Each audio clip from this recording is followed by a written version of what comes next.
Hello everybody, welcome to the Eddie Tunick Show. My name is Eddie Tunick.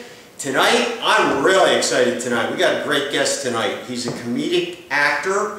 Him and his dad, and he was 17 years old when they had a show. They took it all over Philadelphia. Chris was noticed by a well-known comedian by the name of Joey Callahan.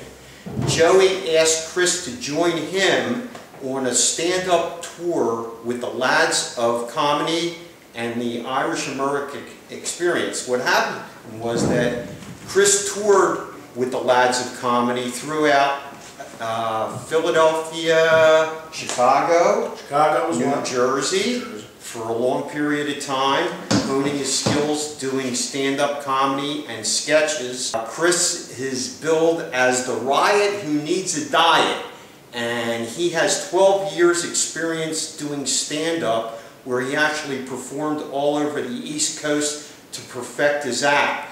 He was later cast in a New York dinner theater production called The Sopranos. His first movie was National Treasure with Nicolas Cage. Chris met a writer, producer, actor by the name of Andrew Schaefer.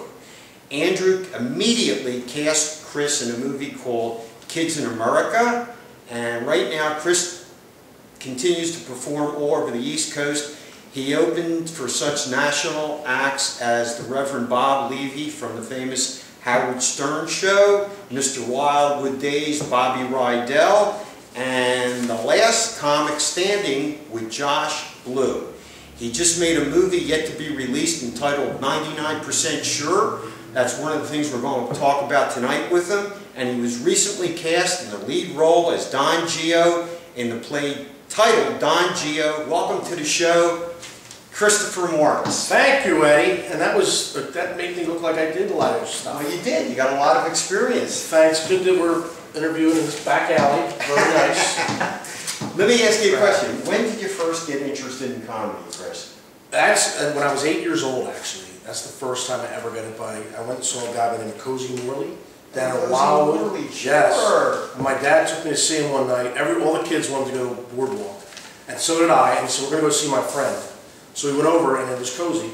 And I was 8 years old. I didn't know what the hell he was saying. I didn't get the jokes, but I just looked around, and all these old people were laughing. And I thought this was great. So every year we went back and saw him every single year. And after that, I was hooked. I just wanted to do comedy and make people laugh. And I hope I succeeded in some aspects of it. I'm sure you have a lot of comic influences, people that have influenced you. Like I know me being an actor, Kirk Douglas, Tony Curtis, Clint Eastwood, Paul Newman, people that have really influenced me. Who are some of the comic guys that have really, kind of pushed you in your career? There's a list, but Rodney Dangerfield was big when I was younger. And I used to run around doing impressions of my idols, like Rodney, Chris Farley, for delivery, Chevy Chase, John Candy, great comedy guys. Great, anybody from SNL, Adam Sandler, all those guys I grew up worshiping, John Belushi, and I would watch these guys and study them, because to me, these guys are the kings. Don Rickles, who I saw live, who creamed me. I was in the front row. Oh, you were in the front row. I was in the front row, and it was one of the greatest. He called me a baby ape or something, which I may be. And it was one of the greatest experiences of my life. And these are the guys, to me, that are the kings of comedy. Richard Pryor. These are the greats that I grew up, all the way back to Jackie Gleason and Abbott and Costello. I can go on for hours, but I won't. But can you give us an impression? Well, it's funny. When I was a kid, I would run around doing these, a little annoying. My mom would be like, how's school today? I'd be like, little Rodney Dangerfield. Oh, I'll tell you, school was rough. Are you kidding? I loved my English teacher. She was so hot. I gave her a love letter. She corrected it. You know what I mean? So like, beautiful. Why don't you just do your homework and shut up, kid? I don't want any impressions. This guy's good. This guy's good. So, but yeah, that's, stuff like that I would do all the time as a kid. And just study these guys, because to me, there was nothing better in the world than that. Well, you put in a lot of time. I mean, 12 years honing your act, traveling around. A lot of people don't realize comedy is, look, acting's an art. You have to have talent. Comedy is really, really tough. I mean, the timing, right? There's a lot that goes into it. It's funny, people you know, people see a funny guy at a party and they'll say, oh, you should be a comic. But there's a lot more that goes into it than just being a funny guy at the party, or you know, it's a whole craft that you really have to learn. When I started, I was like stealing other people's acts. I thought that was all right. You know what I mean? Right. And it's always called a tribute. I was Joe Conklin, who's a local guy who I work with now. Yeah. I remember I stole his whole act. He was in the audience. He stole his whole and I stole his act. And first time I worked with him, I told him I was going to go up and do 3 of his impressions. And he said, you better not, or work with you can. But yeah, I mean, there's a whole craft to it. The writing on the stuff is huge.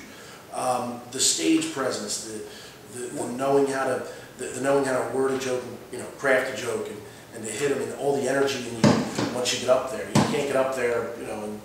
It takes years of doing it and making mistakes and going before the audience. And everybody bombs. Everybody bombs. Everybody bombs. So, yeah, it's a struggle, but if you love it, then there's nothing better in the world when you're up there. Let me ask you this: what do you enjoy doing better, stand up or acting?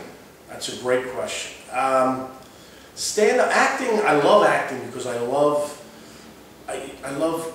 you know, abandoning myself and getting to be somebody else. Now the characters I've played, a lot of them are very close to me. But in fact, Kids in America was talking about a little bit. That character was written based on me. But just to be able to be in another world and you're in a story, you're a character in a story is amazing to me, and it's just a lot of fun. But something about live performing, stand up is as blue collar of an art as you can get, which is you, the microphone, standing in the audience, and you know they're going to let you know if you're not good, or if you're not having a good night. So, and I've had that many times, but yeah, they're each great in their own respects. I mean, stand-up's fun, but I really enjoy them both. I really do enjoy them both. I really do enjoy them both. Were you surprised? Your dad approached you when you were 17 years old. It was his idea with the show. Yes. Were you kind of surprised? I was, because you know, my dad's. I mean, he's a basketball guy. Yeah, and he yells and throws his coat and rants and raves. So I didn't know he was going to want to do a comedy show, but I've been doing impressions for so long, and he said, why don't we do a show? And I was a good Catholic boy, Mom. So for my St. John's CYO, which I went to St. John the Baptist in Manioc for grade school. So in high school, he said, why don't we do a benefit for your CYO? And I said, fine, that's great. And he got up and did his jokes, and he was a straight man. And I did impersonations of different people, singers, you know. Can you sing? I can sing character singing.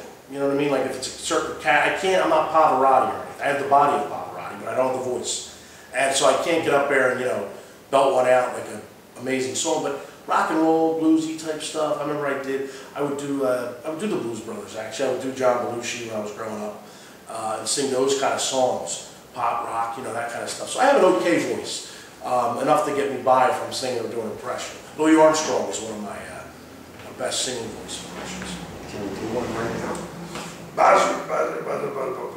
What a wonderful world. Very good. Oh, yeah. Yeah, Louis is my man. Yeah, you're good. Thank you. I want to ask you another question. You worked in Kids in America, the movie. Kids in America. With named stars like Nicole Richie, Elizabeth Perkins, George Wendt from Cheers, Julie Bowen, Greg Smith. Yes. You have a favorite out of all those people? You know, it's funny. I never worked on, he was never in a scene with me, but George Wendt is one of the greatest guys I've ever met in this business, because as big as a star as he is, and he works all the time and is just so talented. And he's in LA now doing a play, The Reanimators, I believe. And